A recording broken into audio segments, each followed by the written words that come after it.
যদি মুমিনদের দিকে আমরা তাকাই, তো একজন মুমিনের সবচেয়ে বড় কাজ মনে করে নামাজ কি, সে সবচেয়ে বড় কাজ মনে করে ইমান কি।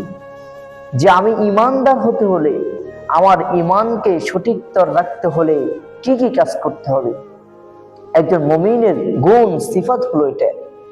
একজন মানুষ যখন দুনিয়াতে আসে, তখন তার অন্তরটা একেবারে পরিষ্কার থাকে, একেবারে পরিষ্কার থাকে তার অন্তরটা। যখন সে দুনিয়াবি গুনাহ করে, জানা ব্যভিচারী করে, দুনিয়াবি সমস্ত খারাপ কাজ যখন তার দ্বারাই হয়, তখন তার অন্তরটা পরিষ্কার জায়গা তখন কালো হয়ে যায়, তার অন্তর কালো হয়ে যায়। তখন তার থেকে নামাজ আর ভালো লাগে না। 5 ওয়াক্ত নামাজ পড়ার চেষ্টা করে, কিন্তু নামাজ পড়ার পর তার থেকে আর ভালো লাগে না যে নামাজ পড়ছে নাকি কি করছে। তার কারণ কি? তার কারণ হচ্ছে তার গুনার কারণে তার নফস, অন্তরটা নষ্ট হয়ে গিয়েছে। অথচ যারা মুমিন, যারা ইমানদার, তারা নামাজ পড়ে, তাদের থেকে ভালো লাগে।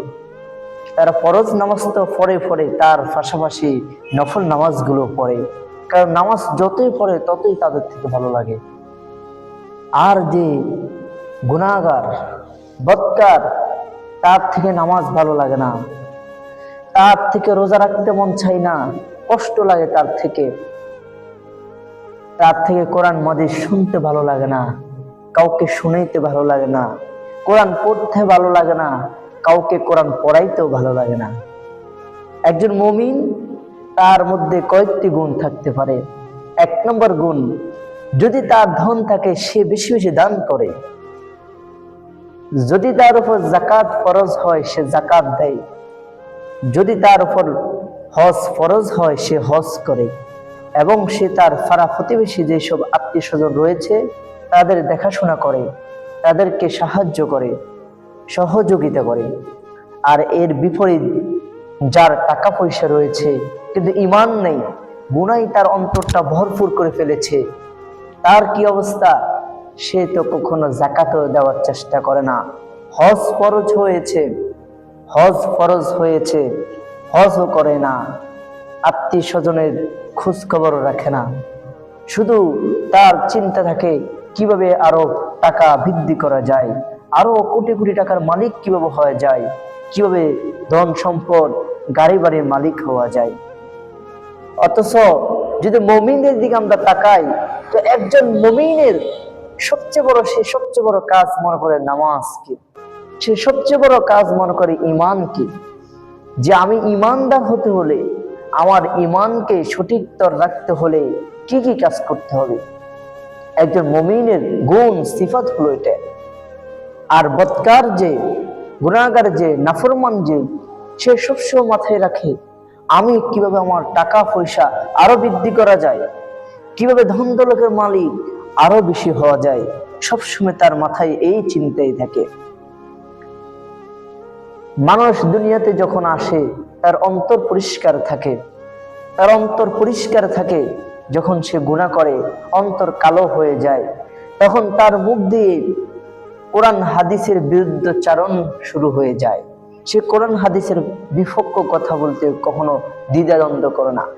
যেটা আমরা আমাদের সমাজে দেখি, আমাদের সমাজে অনেকেই আছে মুসলমান, বংশ মুসলমান, সে নিজেও মুসলমান, কিন্তু অনেক সময় তার ব্যবহার এমন হয়, মসজিদ মাদ্রাসা নিয়ে, ওলামায়ে কেরামদেরকে নিয়ে এমন ভাবে সে কথা বলে, অনেক ওলামায়ে কেরাম তো ফতোয়া দেয়, হয়তো তার ঈমানও নষ্ট হয়ে গিয়েছে, ঈমান আর নেই, এমন হয়ে যায়। এটা হচ্ছে আমাদের গুনার কারণে। আমাদের গুনাহ যত বৃদ্ধি পাবে, তত আমরা আল্লাহ তাআলার রহমত থেকে দূরে সরে যাব, তত আমরা কোরআন হাদিস থেকে দূরে সরে যাব। আমাদের দ্বারাই ভালো কাজ আর কখনো হবে না, আমাদের দ্বারাই নেককার কাজ আর কখনো হবে না। আর একজন ইমানদার, আল্লাহ তাআলা সবসময় তাকে রহমত তার উপর দান করবেন, সবসময় তার উপর রহমত বর্ষণ করেন। আল্লাহ তাআলা তাকে যখন কোনো বিপদে, যখন তাকে মুসিবতে যখন আল্লাহ তাআলা তাকে দেন, তখন সে মনে করে যে এই বিপদটা আমার জন্য আল্লাহ তাআলা পরীক্ষা স্বরূপ দিয়েছেন, আমাকে আল্লাহ তাআলা পরীক্ষা করতেছেন, দেখি আমি আল্লাহকে ভুলে যাই কিনা, দেখি আমি আল্লাহ তাআলার উপর আস্থা উঠে যায় কিনা আমার। একজন ইমানদার, একজন মুমিনের সবসময় এই ভরসা আল্লাহ তাআলার উপর থাকে।